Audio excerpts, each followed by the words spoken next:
हिंदू धर्मग्रंथ गीता के बारे में आश्चर्यजनक 7 तथ्य। हिंदू धर्म के एकमात्र धर्मग्रंथ है वेद।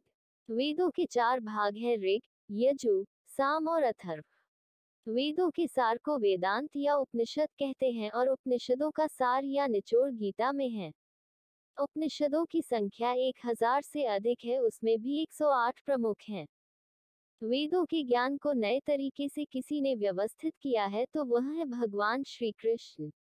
अतः वेदों का पौकित संस्करण है गीता, जो हिंदुओं का सर्वमान्य एकमात्र ग्रंथ है।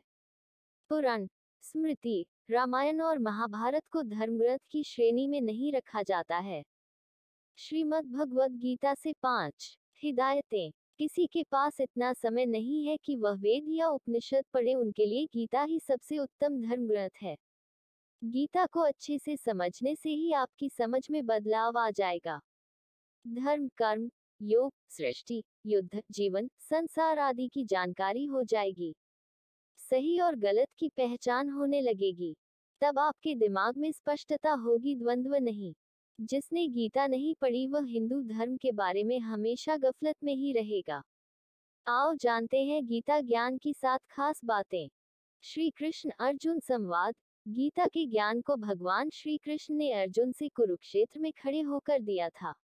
ये श्री कृष्ण अर्जुन संवाद नाम से विख्यात है। वैसे तो गीता श्री कृष्ण और अर्जुन के बीच हुआ एक संवाद है, लेकिन कहते हैं कि भगवान श्री कृष्ण के माध्यम से उस काल रूप परम परमेश्वर ने गीता का ज्ञान विश्व को दिया। श्री कृष्ण उस समय योगारूप। गीता के 4थे अध्याय में कृष्ण जी कहते हैं कि पूर्व काल में ये योग मैंने विवस्वान को बताया था।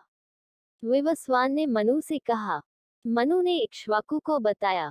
यूं पीढ़ी दर पीढ़ी परंपरा से प्राप्त इस ज्ञान को राजर्षियों ने जाना, पर कालांतर में ये योग लुप्त हो गया और अब उस पुराने योग को ही तुम्हें पुनः बता रहा हूँ। अंगिरस का ज्ञान। श्री कृष्ण के गुरु घोर अंगिरस थे। घोर अंगिरस ने देव की पुत्र कृष्ण को जो उपदेश दिया था वही उपदेश श्री कृष्ण गीता में अर्जुन को देते हैं। छांदोग्य उपनिषद में उल्लेख मिलता है कि देव की पुत्र कृष्ण घोर अंगिरस के शिष्य हैं और वे गुरु से ऐसा ज्ञान अर्जित करते हैं जिससे फिर कुछ भी ज्ञातव्य नहीं रह जाता है। यद्यपि गीता द्वापर युग में महाभारत के युद्ध के समय रणभूमि में किंकर्तव्य विमूढ़ अर्जुन को समझाने के लिए भगवान श्री कृष्ण के द्वारा कही गई थी, किंतु इस वचनामृत की प्रासंगिकता आज तक बनी हुई है। गीता का परिचय। महाभारत के 18 अध्याय में से एक भीष्म पर्व का हिस्सा है गीता। गीता में भी कुल 18 अध्याय हैं। 10 अध्यायों की कुल श्लोक संख्या 700 है।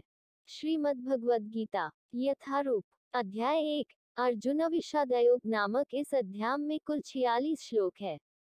अध्याय 2 सांख्य योग नामक इस अध्याय में कुल 72 श्लोक है। अध्याय 3 कर्मयोग नामक इस अध्याय में कुल 43 श्लोक है। अध्याय 4 ज्ञान कर्म संन्यास योग नामक इस अध्याय में कुल 42 श्लोक है। अध्याय 5 कर्म संन्यास योग नामक इस अध्याय में कुल 29 श्लोक है। अध्याय 6 आत्म संयम योग नामक इस अध्याय में कुल 47 श्लोक है। अध्याय 7 ज्ञान विज्ञान योग नामक इस अध्याय में कुल 30 श्लोक है। अध्याय 8 अक्षर ब्रह्म योग नामक इस अध्याय में कुल 28 श्लोक है। अध्याय 9 राजविद्या राजगुह्य योग नामक इस अध्याय में कुल 34 श्लोक है। अध्याय 10 विभूति योग नामक इस अध्याय में कुल 42 श्लोक है। अध्याय 11 विश्वरूप दर्शन योग नामक इस अध्याय में कुल 55 श्लोक है। अध्याय 12 भक्ति योग नामक इस अध्याय में कुल 20 श्लोक है। अध्याय 13 क्षेत्र क्षेत्रज्ञ विभाग योग नामक इस अध्याय में कुल 35 श्लोक है। अध्याय 14 गुणत्रय विभाग योग नामक इस अध्याय में कुल 27 श्लोक है। अध्याय 15 पुरुषोत्तम योग नामक इस अध्याय में कुल 20 श्लोक है। अध्याय 16 देवासुर संपद विभाग योग नामक इस अध्याय में कुल 24 श्लोक है। अध्याय 17 श्रद्धात्रय विभाग योग नामक इस अध्याय में कुल 28 श्लोक है। अध्याय 18 मोक्ष संन्यास योग नामक इस अध्याय में कुल 78 श्लोक है। गीता में क्या है? गीता में भक्ति, ज्ञान और कर्म मार्ग की चर्चा की गई है। उसमें यम नियम और धर्म कर्म के बारे में भी बताया गया है। गीता ही कहती है कि ब्रह्म ईश्वर एक ही है। गीता को बार बार पढ़ेंगे तो आपके समक्ष इसके ज्ञान का रहस्य खुलता जाएगा। गीता के प्रत्येक शब्द पर एक अलग ग्रंथ लिखा जा सकता है। गीता में सृष्टि उत्पत्ति, जीव विकास क्रम, हिंदू संदेवाह क्रम, मानव उत्पत्ति, योग, धर्म, कर्म, ईश्वर, भगवान, देवी, देवता, उपासना, प्रार्थना, यम, नियम, राजनीति, युद्ध, मोक्ष, अंतरिक्ष, आकाश, धरती, संस्कार, वंश, कुल, नीति, अर्थ, पूर्वजन्म, जीवन प्रबंधन, राष्ट्र निर्माण, आत्मा, कर्म सिद्धांत, त्रिगुण की संकल्पना, सभी प्राणियों में मैत्री भाव आदि सभी की जानकारी है। श्रीमद् भगवद गीता योगेश्वर श्री कृष्ण की वाणी है। इसके प्रत्येक श्लोक में ज्ञानरूपी प्रकाश है, जिसके प्रस्फुटित होते ही अज्ञान का अंधकार नष्ट हो जाता है। ज्ञान भक्ति कर्म योग मार्गों की विस्तृत व्याख्या की गई है। इन मार्गों पर चलने से व्यक्ति निश्चित ही परमपद का अधिकारी बन जाता है।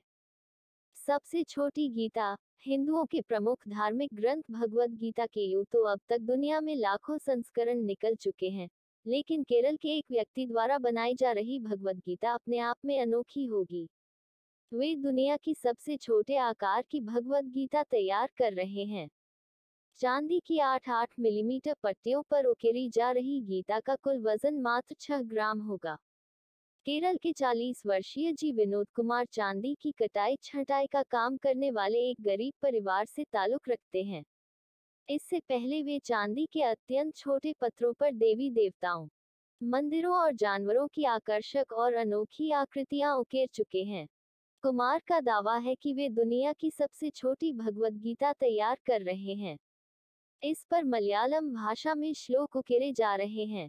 कुमार कहते हैं कि पहले मैं चांदी पर छोटे छोटे मंदिरों और देवी देवताओं के चित्र बनाया करता था। एक दिन मैंने एक बहुत ही छोटी गीता देखी। तभी मेरे मन में विचार आया कि मैं चांदी के पत्थरों पर दुनिया की सबसे छोटी गीता तैयार करूंगा और मैंने काम शुरू कर दिया। ये लगभग आधी तैयार हो चुकी है।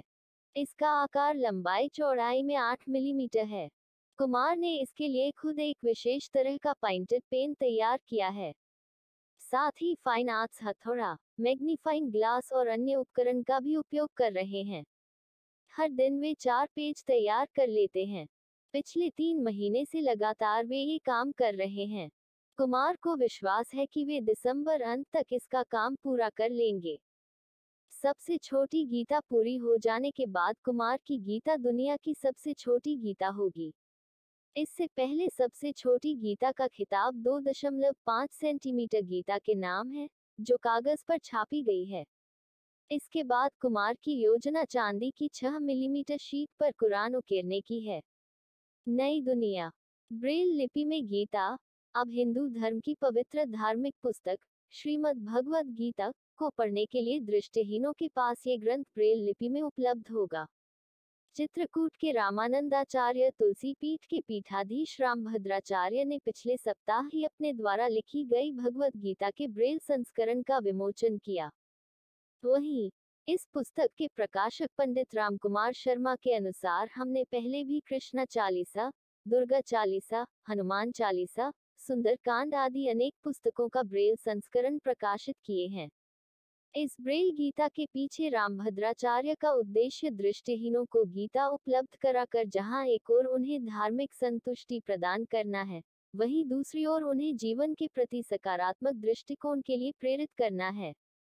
भाषा। कब कहाँ क्यों 3112 ईसा पूर्व हुए भगवान श्री कृष्ण का जन्म हुआ था। कलियुग का आरंभ शक संवत से 3176 वर्ष पूर्व की चैत्र शुक्ल एकम प्रतिपदा को हुआ था। वर्तमान में 1939 शक संवत है। इस प्रकार कलियुग को आरंभ हुए 5115 वर्ष हो गए हैं। काम्बोज। महाभारत काल के जनपद। देशी विदेह अंग सत वाडव शल्य मत्स्य चेदी की शादी। आर्यभट्ट के अनुसार महाभारत युद्ध 3137 ईपू में हुआ। इस युद्ध के 35 वर्ष पश्चात भगवान कृष्ण ने देह छोड़ दी थी, तभी से कलियुग का आरंभ माना जाता है। उनकी मृत्यु एक बहेलिये का तीर लगने से हुई थी। तब उनकी उम्र 119 वर्ष थी। इसके मतलब कि आर्यभट्ट गणना अनुसार गीता का ज्ञान 5154 वर्ष पूर्व श्री कृष्ण ने अर्जुन को दिया था। हरियाणा के कुरुक्षेत्र में जब ये ज्ञान दिया गया तब तिथि एकादशी थी। संभवतः उस दिन रविवार था। उन्होंने ये ज्ञान लगभग 45 मिनट तक दिया था। परंपरा से यह ज्ञान सबसे पहले विवस्वान सूर्य को मिला था, जिसके पुत्र वैवस्वत मनु थे। गीता की गणना उपनिषदों में की जाती है, इसीलिए इसे गीतोपनिषद भी कहा जाता है। दरअसल यह महाभारत के भीष्म पर्व का हिस्सा है। महाभारत में ही कुछ स्थानों पर उसका हरिगीता नाम से उल्लेख हुआ है। शांति पर्व 346.10 अ 348.8-53। श्री कृष्ण ने गीता का ज्ञान अर्जुन को इसलिए दिया क्योंकि वह कर्तव्य पथ से भटकर सन्यासी और वैरागी जैसा आचरण करके युद्ध छोड़ने को आतुर हो गया था, वह भी ऐसे समय जबकि सेना मैदान में डटी थी। ऐसे में श्री कृष्ण को उन्हें उनका कर्तव्य निभाने के लिए ये ज्ञान दिया। गीता को अर्जुन के अलावा और संजय ने सुना और उन्होंने धृतराष्ट्र को सुनाया। गीता में श्री कृष्ण ने 574, अर्जुन ने 85, संजय ने 40 और धृतराष्ट्र ने 1 श्लोक कहा है। दुनिया में गीता पर सबसे ज्यादा भाष्य लिखे गए। गीता एकमात्र ऐसा ग्रंथ है जिस पर दुनिया भर की भाषा में सबसे ज्यादा भाष्य, टीका, व्याख्या, टिप्पणी, निबंध, शोध ग्रंथ आदि लिखे गए हैं। 18वीं शती में ब्रिटिश गवर्नर जनरल गीता से अत्यधिक प्रभावित था। उनकी प्रेरणा से चार्ल्स विल्किंस ने अंग्रेजी भाषा में गीता का अनुवाद प्रकाशित किया था। इस अनुवाद को पढ़कर जर्मन भाषी प्रशिया राज्य का मंत्री विल्हेम वान हम्बोल्ट भाव विभोर हो गया था। उसने जर्मन विद्वानों को संस्कृत वाङ्मय के रत्नों को बटोरने की प्रेरणा दी थी। ओशो आदि शंकराचार्य, रामानुजाचार्य, मध्वाचार्य, निम्बार्क, भास्कर, वल्लभ, श्रीधर स्वामी, आनंदगिरी, मधुसूदन सरस्वती, संत ज्ञानेश्वर, बालगंगाधर तिलक, परमहंस योगानंद, महात्मा गांधी, सर्वपल्ली डॉक्टर राधा कृष्णन, महर्षि अरविंद घोष, एनी बेसेंट, गुरुदत्त, विनोबा भावे, स्वामी चिन्मयानंद, चैतन्य महाप्रभु, स्वामी नारायण, जयदयाल गोयनका, ओशो रजनीश, स्वामी क्रियानंद, स्वामी राम सुखदास, श्री राम शर्मा आचार्य आदि सैकड़ों विद्वानों ने गीता पर भाष्य लिखे या प्रवचन दिए हैं। लेकिन कहते हैं कि ओशो रजनीश ने जो गीता पर प्रवचन दिए हैं वह दुनिया के सर्वश्रेष्ठ प्रवचन हैं। किस समय किसने गीता को महाभारत से अलग कर एक स्वतंत्र ग्रंथ का रूप दिया, इसका कोई प्रमाण कहीं नहीं मिलता। आदि शंकराचार्य द्वारा भाष्य रचे जाने पर गीता जिस तरह प्रमाण ग्रंथ के रूप में पूजित हुई है, क्या वही स्थिति उसे इसके पूर्व भी प्राप्त थी, इसका निर्णय कर पाना कठिन है।